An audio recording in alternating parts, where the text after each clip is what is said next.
안녕하세요. 시청자 여러분께 건강 솔루션을 전해드리는 TV닥터 처방전 이승재입니다. 오늘은 장뿐만 아니라 몸 전반에 걸쳐서 영향을 준다는 장누수 증후군에 대해서 자세히 알아보겠습니다. 내과 전문의 신광식 선생님과 함께합니다. 안녕하세요. 네, 안녕하세요. 네, 선생님. 장누수 증후군, 발음도 힘든데 이거 정확히 어떤 건지 조금 자세하게 설명해 주시죠. 네. 장누수 증후군이란 장관의 투과성이 증가한 상태에서 발생되는 여러 가지 임상 증상을 총칭한다 말할 수 있습니다. 장관의 점막세포는 단일세포층으로 세포 사이는 치밀한 결합으로 붙어 있습니다. 그러나 이 세포의 간격이 느슨해지거나 손상이 되거나 탈락이 되어서 장관의 여과나 장벽의 기능을 제대로 하지 못하여 혈액 내 고분자 물질이 장관 내로 누수가 되거나 혹은 장관 내 고분자 물질이 직접 혈액으로 들어감으로써 다양한 증상이 생기는 것을 장누수 증후군이라 말합니다. 네, 장세포가 느슨해지거나 손상된 상황 이렇게 이해할 수 있겠네요. 네, 그러면 장점막세포가 이렇게 느슨해지는 이유가 뭔가요? 네, 아직 확실한 병리 기전은 연구 중입니다. 하지만 점막 면역학에서 설명을 드린다면 장점막세포의 친일 결합을 정상적으로 열리게 만드는 조눌린이라는 단백질이 정상보다 과잉으로 발현되어 세포 결합을 느슨하게 하는 것입니다. 밀가루 글루텐의 주된 성분인 글리아딘이라는 단백질이 장관 내에 많아지거나 장관 내에 세균이 비정상적인 증식을 하게 되면 조눌린이 장 점막에 많이 노출하게 되고 세포의 결합을 느슨하게 하여 투과성을 증가시키고 면역 반응을 일으키며 궁극적으로는 염증을 일으켜 증상을 발현하게 되는 것입니다.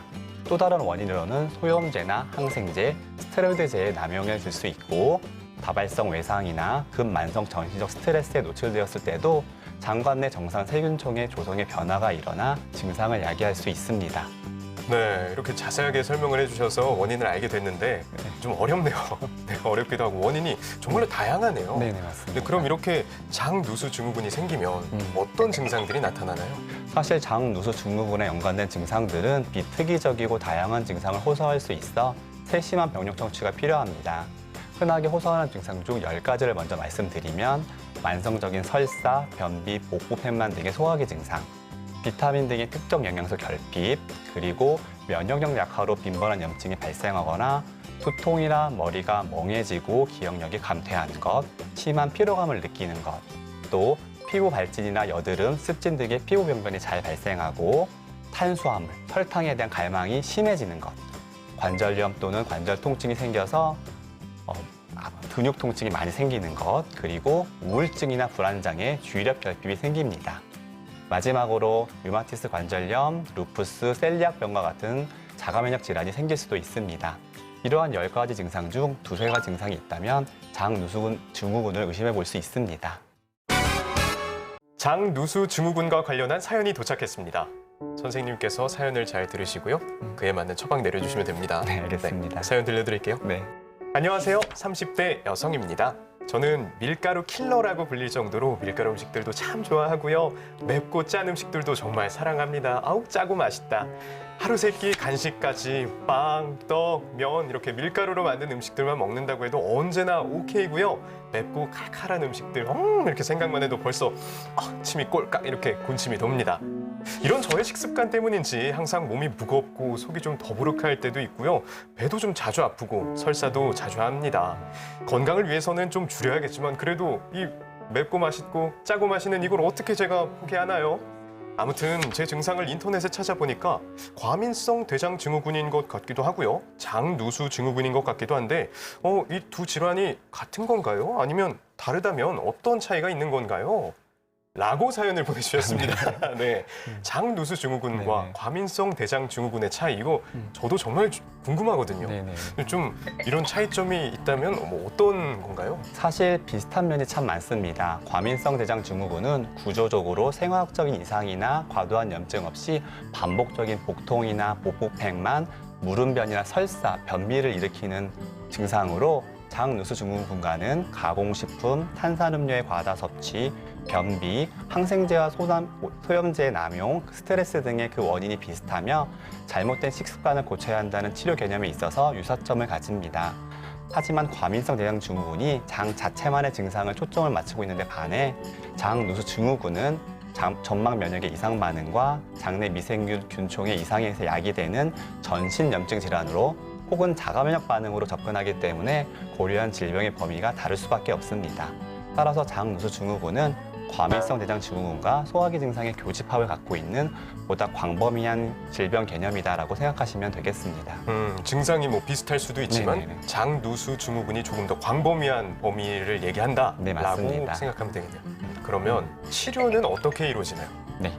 장누수 증후군의 치료는 제거, 대체, 재접종, 재생, 재균형의 5단계로 치료합니다. 먼저 제거는 정확한 검사로 원인을 파악하여 원인을 제거하는데 장내 환경 악화를 시키는 음식물을 제한하고 장내 찌꺼기 및 유해균을 제거하게 됩니다. 이후 대체를 통해 부족한 식품분해 효소 및 베타인 등의 소화 요소를 보충하고 장내 건강을 필요한 유산균을 환자에게 맞추어 공급하게 됩니다. 그리고 장 점막세포가 빨리 재생되도록 영양소를 투여하여 치료하고 스트레스 조절 및 수면 조절과 생활습관 개선, 운동, 건강한 식단 관리를 통해 재균형을 이루게 됩니다. 그러면 선생님 이 부분도 좀 궁금한데요. 이렇게 장 관련 질환 얘기가 나오면 꼭 유산균 얘기도 따라 나오는 것 같거든요. 유산균 먹으면 좀 괜찮더라, 도움이 되더라 이런 얘기인데 실제로 도움이 되는지 그리고 그러면 어떤 유산균을 어떻게 먹어야 도움이 되는지 이런 게 좀 궁금해요. 환자분들이 진료 시간에 이제 어떤 유산균이 좋나요? 항상 물어보시는데요. 저는 위산이 보호되어 장까지 도달하는 유산균 수가 많은 생유산균을 선택하도록 권유하고 있습니다. 사실 특정 브랜드는 말씀드릴 수가 없습니다. 네, 알겠습니다. 그러면 또 유산균 잘 챙겨 먹는 거 말고 장누수 증후군을 예방할 수 있는 생활 속 습관이 있다면 어떤 게 있는지 좀 알려주시죠. 네, 장누수 증후군에는 생활 습관이 정말 중요한 치료입니다. 붉은 육류와 고지방 음식은 장에 안 좋은 대표적인 음식이며 이외에도 탄산음료, 염장음식, 가공식품, 과다한 설탕 등이 장에 안 좋은 음식이기 때문에 피하시는 것이 좋습니다. 대신 섬유소가 많은 풍부한 채소와 많이 정제되지 않은 곡물, 발효식품 등은 장에 좋은 식품으로 권유되고 있습니다. 또 음식물을 오래 씹어 먹는 습관이 좋고 식사 전 물은 가급적 적게 드시는 것을 권유하며 무분별한 항생제 사용이나 소염제 남용은 피하셔야 되겠습니다. 이번 코너는 OX 퀴즈로 알쏭달쏭 긴가민가한 건강 속설을 올바르게 알아보는 시간입니다. 선생님, 문제 내주시죠. 네, 첫 번째 문제입니다. 우울증은 세른장 때문에 생길 수 있다. 장이 새서 우울증이 생길 수 있다. 사실 그렇게까지 영향을 미치나? 그 미칠 수도 있나 싶기도 한데 확실하지가 않아서 정답 X 하겠습니다. 네, 정답은 O입니다. 네, 왜 그렇죠? 좀만 자세하게 좀 설명해 주시죠. 네. 최근 연구에서는 우울증이나 불안장애 등 뇌 건강과 연관된 질환들도 장 건강과의 연관성이 보고되고 있습니다. 이것은 장-뇌 연결축이 이론과 연관이 있는데요. 장에 있는 미생물이 뇌와 장에 있는 신호를 전달하여 장 건강이 나빠지면 뇌도 아프게 된다는 이론으로 손상된 점막 결합으로 틈으로 연약 반응 및 염증 반응이 계속 생겨 발생한 뇌독소가 혈관을 타고 전신에 영향을 주어 콜티솔 분비가 과다하게 되어 우울증 위험이 높아지게 되고 또 장누수가 트립토판 대사에 영향을 주어 세로토닌 합성을 저해하여 우울감과 기분 변화의 위험을 높인다는 보고도 있었습니다. 그렇군요. 그러니까 단순히 뭐 화장실을 많이 가서 그게 우울하고 이런 게 아니라 네, 맞습니다. 실제로 그런 호르몬 분비에 영향을 줘가지고 두 개가 연관이 있다 이런 얘기네요. 네, 맞습니다. 그렇군요. 알겠습니다. 다음 문제 해주시죠. 네, 다음 문제는 신맛이 장벽을 해친다. 신맛이라고 하면은 보통은 좀 이렇게 산성이 있잖아요. 뭐 과일 같은 거 새콤한 거 생각하면 그래서 정답 장벽을 해친다. O 하겠습니다. 다들 정답은 X입니다. 또 틀렸네요. 네. 네. 적당한 신맛은 오히려 장 건강에 도움을 주는데요. 보통 장내 유익균은 채소, 올리고당 등의 식이섬유를 분해하는 과정에서 초산 낙산 성분이 만들어지고 이중 낙상 성분은 위산에 강해 장까지 잘 도달하여 유익균의 좋은 먹이가 됩니다.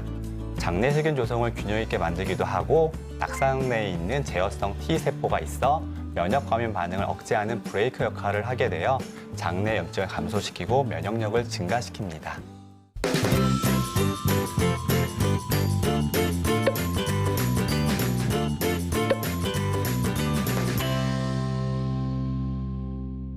TV닥터 처방전 벌써 마칠 시간이 됐습니다. 선생님, 마지막으로 한 말씀 부탁드립니다. 네. 장은 음식물의 소화, 흡수, 배설 기능 이외에도 각종 유해한 미생물과 이들이 만드는 독소를 차단하는 방어벽의 기능을 합니다. 또 우리 몸의 약 70%의 면역세포가 장에 모여 있어 장은 거대한 방어면역 시스템의 일부라 할 수 있습니다. 따라서 장 점막이 뚫려 누수가 생긴다면 건강도가 뚫려서 나빠질 수도 있습니다. 오늘 제가 말씀드린 장 누수부분의 증상이 혹시 나에겐 없는지 꼭 살펴보시고 해당되는 것이 있다면 생활습관 교정을 통해 원인을 하나씩 꼭 개선해 주셨으면 합니다. 네, 선생님 오늘 말씀 감사합니다. 네. 다음 주에도 유익한 주제로 돌아오겠습니다. 대한민국 모두가 건강해지는 그날까지 TV닥터 처방전 다음 주에 만나요.